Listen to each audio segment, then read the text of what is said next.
ये रिश्ता क्या कहलाता है में हो गए हैं रिश्तों के टुकड़े टुकड़े। घर हो गया है दो हिस्सों में डिवाइड। सबने अपनी साइड्स चूज कर ली है। अभीरा आती है विद्या के पास और बोलती है कि काजल के साथ जो उन्होंने किया वो गलत था, वो अब्यूज था। आप किसी के भी साथ ऐसे बिहेव नहीं कर सकते हो। और विद्या बोलती है अब्यूज और अभीरा बोलती है यस एग्जैक्टली इसे अब्यूज ही बोलते हैं, क्योंकि आपने जो रिएक्ट किया वो नॉर्मल नहीं था। आराम से बंदा क्वेश्चन भी पूछ सकता है, सवाल भी कर सकता है, पर आपने तो सीधा हाथ ही उठा दिया और ये भी नहीं आपने जाना कि उनकी गलती थी भी या नहीं थी। अरमान आता है और वो भी विद्या को बोलता है कि हाँ आपने ओवर रिएक्ट किया है।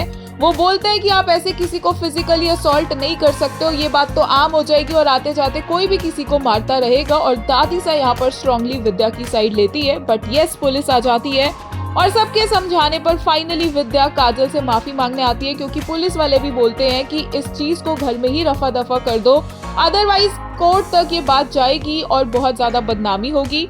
विद्या आती है, बड़ी मुश्किल से वो हाथ जोड़ती है और संजय बोलता है देखो इनमें कितनी अकड़ है, इनसे हाथ भी नहीं जोड़े जा रहे।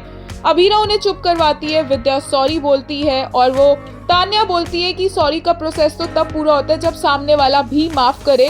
और तभी पीछे से दादी सा आती है और वो बोलती है हम भी हाथ जोड़कर माफी मांग लेते हैं काजल से, फिर तो इसे लगेगा ना कि सॉरी हो गया है, सबने माफिया मांग ली है। और फिर फाइनली काजल बोलती है कि ठीक है मैं माफ कर देती हूँ और पुलिस वहाँ से चली जाती है।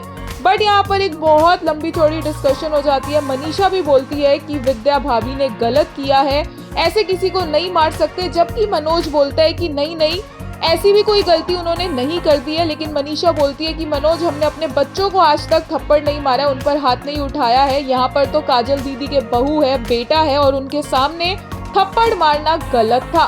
दादीसा को लगता है कि चलो सब सॉर्ट हो गया, वो जाने लगती है, लेकिन उसी टाइम काजल उन्हें आवाज मारकर बोलती है कि उसे इस घर में अपना हिस्सा चाहिए, उसे बंटवारा चाहिए।